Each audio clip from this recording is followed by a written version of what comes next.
একজন BCS cadre এবং একজন আর্মি অফিসার, একজন জেনারেল, একজন মেজর তাকে স্যালুট করতেছে। কি সিস্টেম! অথচ তার চাইতে এই ব্যক্তি নেতৃত্ব পাওয়ার অনেক বেশি যোগ্য। জ্ঞান তার আছে এবং শারীরিক শক্তি তার আছে, তার প্রশিক্ষণ আছে, সবকিছু তার মধ্যে আছে। কি সিস্টেম বিশ্ববাসীকে দেওয়া হয়েছে! সুবহানাল্লাহ। আমি ফিলোসফিও পড়েছি অনেকদিন।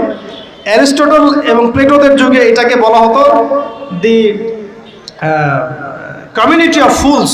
একটা পড়ে দেখবেন, স্যার সলিমুল্লাহর লেখা অনেকগুলো বই আছে, এর মধ্যে পড়ে দেখেন। মানে অজ্ঞতার একটা যুগ, অজ্ঞতার শাসন, অজ্ঞতার কমিউনিটি। বাদ দেন, এখানে ইউশা বিন নুন নেতৃত্ব দিলেন কাকে? তালুতকে। ওরা বললো মানি না। তো আল্লাহ পাক মনোনয়ন করেছেন, এখন না মানলে তোমরা আযাব ভোগ করবা। তারপরে তারা মেনে নিল, এবার যুদ্ধে যাচ্ছে। ওই জেরুজালেম মুক্ত করতে যাচ্ছে। যেই জেরুজালেম এখন তারা মুক্ত করতে চাচ্ছে, ওই জেরুজালেম তালুতের বাহিনী মুক্ত করতে যাচ্ছে। বলেন তো, তালুত এবং বনু ইসরাইল তখন ভালো না খারাপ? ভালো না খারাপ? তারা কি মুসলিম না মুসলিম? তারা তখন মুসলিম না মুসলিম? মুসলিম। তারা তখন ইউশা বিন নুনের উম্মত, তার আগে ছিল মূসা আলাইহিস সালামের উম্মত। এবার তালুত বললেন যে আল্লাহ পাক তোমাদেরকে পরীক্ষা করবেন, সামনে নদী আছে, এই নদীর পানি পান করতে পারবে না। যদি পান করো তাহলে তোমাদের নাম কাটা, তোমরা আর যুদ্ধে অংশগ্রহণ করতে পারবে না। ফামান শারিবা ফালাইসা মিন্নি, যে ব্যক্তি এখান থেকে পানি পান করবে সে আমার অন্তর্ভুক্ত না। ওয়ামান লাম ইয়াতআমহু ফাইন্নাহু মিন্নি, যে ব্যক্তি এখান থেকে পানি পান করবে না সে আমার সাথে যুদ্ধে যেতে পারবে। ইল্লা বিগুরফাতিন বিয়াদি, মানে এক অঞ্জলি পানি শুধু পানি পান করতে পারবে, এক অঞ্জলি পানি, এতটুকু, এর বেশি না। ফাশারিবু ইল্লা কলিলাম মিনহুম, আল্লাহ পাক বলছেন ওদের বেশিরভাগই পানি পান করলো, অল্প কিছু বাদ দিয়ে। অল্প কিছু সংখ্যা তাফসীরে এসেছে 313 জন বাদ দিয়ে। 313 জন বাদ দিয়ে, 313 যে বদরে, এখানেও। তো এবার এই 313 জনকে নিয়ে তালুত এগিয়ে গেল, গিয়ে দেখলো বিশাল বাহিনী, বাপরে বাপ, একদম আমালেকা সম্প্রদায়ের। সেখানে নেতৃত্ব দিচ্ছে ওদের সেনাপতি, তার নাম জালুত। কি নাম? জালুত। এবং এই জালুতের বাহিনী দেখে মুসলিম বাহিনী বলছে যে লা তাকাতা লানা বিজালুতি ওয়া জুনুদি, এই জালুতের বাহিনীর সাথে পেরে ওঠার ক্ষমতা তো আমাদের এখন হবে না। কিন্তু যারা ভেবেছিল যে আল্লাহর সাথে সাক্ষাৎ করতে হবে, যাদের ঈমান দৃঢ় ছিল, তারা বলেছিল কাম মিন ফিআতিন কলিলাতিন গালাবাত ফিআতান কাসীরাতান বিইذনিল্লাহ, তোমরা ভয় পেও না, আল্লাহর হুকুমে বহু ছোট ছোট দল বড় বড় দলের উপর বিজয় লাভ করেছে। এটা তারা বলে একটা দোয়া করলো, এই দোয়াটাও শিখে নেবেন। তারা একটা দোয়া করলো, তারা বললো রব্বানা আফরিগ আলাইনা সবরান ওয়া সাব্বিত আকদামানা ওয়ানসুরনা আলাল কওমিল কাফিরিন। আর আল্লাহ পাক বলেন ফাহাজামু বিইذনিল্লাহ, আল্লাহ পাকের হুকুমে তারা এই মাত্র 313 জন নিয়েই জালুতের বিশাল বাহিনীকে পরাজিত করল। বুঝতে পারছেন? এবং এই বাহিনীতে দাউদ আলাইহিস সালামও ছিলেন, তখন তিনি ছোট। এই জালুতকে হত্যা করেছে দাউদ আলাইহিস সালাম। দাউদ আলাইহিস সালাম জালুতকে হত্যা করলেন। কিভাবে হত্যা করলেন সেটা আসছে, যে এই গুলতি নিক্ষেপ করেছিল দাউদ আলাইহিস সালাম, আর তার চোখে গিয়ে লাগে জালুতের, এতেই জালুত মারা যায়। তো এখন মূল কথাটা হচ্ছে, দেখুন, এই বনু ইসরাইল এই যুদ্ধে জয়লাভ করে এই বাইতুল মুকাদ্দাস বা জেরুজালেম জয় করলো। এই যে তারা প্রথমবার এখানে ঢুকলো, এর আগ পর্যন্ত কিন্তু ঢুকতে পারে না। এবার আল্লাহ পাক তাদেরকে বললেন, তোমরা এখানে যদি আমার আদেশগুলো মেনে চলো, এই জায়গা তোমাদেরই, তোমরা এখানে থাকবে। কিন্তু যদি তোমরা আদেশ না মানো, আমার বিরুদ্ধাচরণ করো, তোমাদেরকে এখান থেকে বের করে দেব। আর আল্লাহ পাক এটা বলেও দিলেন, লা তুফসিদুন্না ফিল আরদি মাররাতাইন, তোমরা কিন্তু 2 বার সীমা লঙ্ঘন করবা, আমি কিন্তু সতর্ক করছি তোমাদেরকে। কয়বার? 2 বার। এবার দাউদ আলাইহিস সালামের সময় তারা খুব সুন্দর ছিল, একদম রুলিং স্টেট। বলা হয় যে দাউদ আলাইহিস সালামের সময় তারা ওই জেরুজালেম থেকে বিশ্বকে শাসন করেছে। ঠিক আছে? দাউদ আলাইহিস সালামের পরে আসলো তার ছেলে সুলাইমান, নাম কি? সুলাইমান আলাইহিস সালাম। এই সময় আরো সমৃদ্ধি লাভ করলো, এত সমৃদ্ধি যে বাতাসের উপর নিয়ন্ত্রণ। জিনরা ডুবুরির কাজ করে পাথর এনে দেয়, জিনরা ডুবুরির কাজ করে মণিমুক্তা এনে দেয়। জিনদেরকে দিয়ে এই যে বাইতুল মুকাদ্দাস তিনি নির্মাণ করালেন আবার, তাই না? এই যে বাইতুল মুকাদ্দাসের কথা বলছে। তারপরে বাতাসকে যদি বলেন এখান থেকে আমাকে নিয়ে যাও, 1 মাসের পথ 1 বেলায় চলে যাচ্ছে। পিঁপড়া হাঁটছে, সুলাইমান আলাইহিস সালাম পিঁপড়ার ভাষা বোঝেন, পাখির ভাষা বোঝেন। তারা তেলাওয়াত করেন, মাছ এসে তেলাওয়াত শুনে। মানে এমন একটা সভ্যতা, এই সভ্যতা পৃথিবীতে আসেনি কখন। এবং আপনি যতই সায়েন্স অ্যান্ড টেকনোলজির কথা বলেন না কেন, এই লেভেলে আপনি যেতে পারবেন না। কখনো পারবেন না। কারণ সুলাইমান আলাইহিস সালাম একটা দোয়া করেছিলেন, রব্বি হাবলি মুলকান, আল্লাহ আমাকে এমন রাজত্ব দান করুন, লা ইয়ামবাগি লি আহাদ, যেমন রাজত্ব আপনি কাউকে দেন নাই কখনো। পৃথিবীর ইতিহাসে সুলাইমান আলাইহিস সালামের মতো রুলিং স্টেট কোনোদিনও ছিল না, আসবেও না।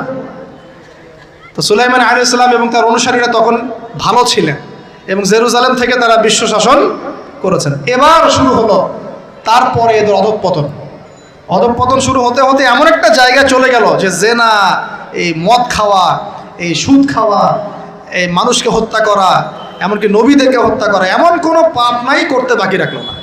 এমন কোনো পাপ নাই মানে নবীদেরকে পর্যন্ত জবাই করে হত্যা করেছে। আর কি কিছু বলতে হবে? আল্লাহ পাক ওই যে ওয়াদা করেছিলেন, যদি ফাসাদ সৃষ্টি করো এখান থেকে বের করে দেব। এবার আল্লাহ পাক একটা বাহিনী পাঠালেন। এই বাহিনীটা পাঠিয়েছেন ইরাকের ব্যাবিলন থেকে। কোন জায়গা? ইরাকের ব্যাবিলন। এই বাহিনীর রাজার নাম ছিল নেবুজাদনেজার। কি নাম বলেন? নেবুজাদনেজার। সে ছিল মূলত অগ্নি পূজারী আর কি। তারা একটা সভ্যতা, ব্যাবিলনের সভ্যতা কিন্তু অনেক প্রাচীন। এবার তারা গিয়ে কি করলো, এই বনু ইসরাইল যারা পথভ্রষ্ট হয়ে গেছে এদেরকে এমন মায়ের ওখানে জেরুজালেমে গিয়ে একটা একটা করে সেখান থেকে ওরা বের করে দিল, দিয়ে ওদেরকে ওই জেরুজালেমের এই যে মসজিদ, ওখানকার ফল ফসল যা আছে সব ডিস্ট্রয়, ম্যাসাকার করে ফেলবেন। এখন ওরা যা করতেছে গাজার সাথে এরকম কাজ এর চেয়েও ভয়ঙ্কর। নেবুজাদনেজার একটা একটা করে ধরে ধরে কেটে ফেলবে। আর বাকি যারা বেঁচে ছিল এদেরকে দাস বানিয়ে শিকল দিয়ে পেঁচিয়ে ব্যাবিলনে নিয়ে গেল। তাহলে দেখেন, রুলিং স্টেট থেকে বনু ইসরাইল চলে আসলো এখন কোথায়? ব্যাবিলনে, দাসত্বের শৃঙ্খল। আর তাদের ওই ফকর থাকলো না, শেষ। কারণ আল্লাহ ওয়াদা করেছিলেন, ভালো থাকলে ভালো থাকবা, খারাপ করলে খারাপ। যেমন আল্লাহ পাক আমাদের সাথে ওয়াদা করেছেন না, উম্মতে মুহাম্মাদি যদি আমার আনুগত্য করো, মুহাম্মদ সাল্লাল্লাহু আলাইহি ওয়াসাল্লামের আনুগত্য করো, তোমরাই বিশ্বের নেতৃত্ব দিবা। আর যদি না করো, ওই যে তোমাদের উপর কাফেরদেরকে চাপাই দেব, তাই না? এখন এরকমই আল্লাহ পাকের সুন্নাত একদম সেম। ইতিহাস খালি ঘুরছে আর ঘুরছে, কখনো ওদের পাল্লায় কখনো আমাদের পাল্লায়। বিশ্বের ইতিহাসটা একদম প্যারালাল, খেয়াল করে দেখবেন। এবার এই ব্যাবিলনে চলে আসার পরে এরা দাস, কাজ করলে খাইতে পারে, না করলে খাইতে পারে না। দেখেন কোন জায়গা থেকে আল্লাহ কোথায় নিয়ে আসলেন। আজকে আমরা যে 1200 বছর ওয়ার্ল্ডটাকে শাসন করেছি, কেউ বিশ্বাস করবে এখন? আমরা যে মুসলিম উম্মাহ, প্রায় 1200 বছর মুহাম্মদ সাল্লাল্লাহু আলাইহি ওয়াসাল্লামের পর থেকে এই বিশ্বটাকে আমরা শাসন করেছি, এখন কেউ বিশ্বাস করবে? এখন যদি পশ্চিমারা বলে যে তোমাদেরকে স্যাংশন দিয়ে দিব, ব্যাস তখন আমাদের দেখা যায় যে সমস্যা হতে পারে। কেউ যদি বলে তোমরা যদি বাড়াবাড়ি করো টাকার মান কমে যাবে, আমরা বলি বাপরে বাপ, তাহলে তো বাড়াবাড়ি করা যাবে না। আমরা কি ওদের উপর রুল করতে পারি? এখন সরাসরি কথা বলেন না, পারি না। কিন্তু একসময় পারতাম মানে ওরা জিজিয়া দিয়ে আমাদের দেশে থাকতো, জিজিয়া কর, ট্যাক্স দিয়ে আমাদের দেশে থাকতো। মুসলিম উম্মার যখন একটা ইউনাইটেড গ্লোবাল খিলাফা ছিল তখনকার কথা বলছে। তো এভাবে পালাবদল হয়। তো ওরা কখনো ভাবতে পারে নাই যে ব্যাবিলনে এসে এইভাবে জেলের জীবন কাটাতে হবে। কেন? অবাধ্যতার কারণে। এবার আল্লাহ পাক তাদেরকে আরেকটা সুযোগ দিলেন। কি দিলেন? আরেকটা সুযোগ দিলেন। ব্যাবিলনে বসে বসে ওরা আলোচনা করে যে আমাদের কিন্তু একজন মাসিহ আসবে। কে আসবে? মাসিহ মানে হচ্ছে ত্রাণকর্তা। এই মাসিহ যখন আসবে আমরা আবার সেই জায়গা ফিরে পাবো। কি করবো আবার? কোন জায়গা বলেন? কোন জায়গা? জেরুজালেম আবার ফিরে পাবো। বুঝতে পারতেছেন কি ভাই? আলোচনা একটু কঠিন আমি জানি, বুঝতে পারতেছেন কি? আচ্ছা, আমরা আবার জেরুজালেম ফিরে পাবো। তো ওরা এখন এগুলো আলোচনা করে যে আমাদের তাওরাতে লেখা আছে, আমাদের তালমুদে লেখা আছে যে শেষে আমাদের একজন মাসিহ আসবে, ওই মাসিহ আসলে আবার ওই জায়গা আমরা ফিরে পাবো। তোমরা টেনশন করো না, হতাশ হয় না। আমরা যেমন বলি না যে এখন দুরবস্থা চলছে, তাতে কি আমাদের মাহদি আসবেন, ঈসা ইবনে মারইয়াম আসবেন, আবার আমরা খেলাফা ফিরে পাবো, বলি কি না? হাদিসে তো আছেও। তো ওরাও এরকম চর্চা করে। তো করতে করতে আল্লাহ পাক তাদের দিকে মুখ ফিরিয়ে তাকালেন, দয়া করলেন, দয়া করে আল্লাহ পাক মাসিহকে পাঠালেন। সেই মাসিহের নাম কি? ঈসা আলাইহিস সালাম। কিন্তু এই হতভাগা জাত ঈসা আলাইহিস সালাম যে তাদের মাসিহ, এটা তারা বিশ্বাসই করলো না, বরং তাকে জারদ সন্তান বলে গালি পর্যন্ত দিল। জানেন না, মারিয়াম আলাইহিস সালামকে বললো যে কোত্থেকে সন্তান নিয়ে আসছো, মনে আছে আপনাদের? নিজেদের মাসিহকে তারা চিনতে পারলো। ঠিক আমাদের উম্মতে মুহাম্মাদির মধ্যে এমন অনেক মুনাফিক থাকবে যারা ইমাম মাহাদিকে চিনতে পারবে না। দেখিয়েন ওই সময় যখন মাহাদির বাহিনী বের হবে বলবে সন্ত্রাসী বের হয়েছে। ইমামুল মাহাদি মানুষের মুখের ভাষায় কথা বলবেন না, অস্ত্রের ভাষায় কথা বলবেন। জি, হাদিসে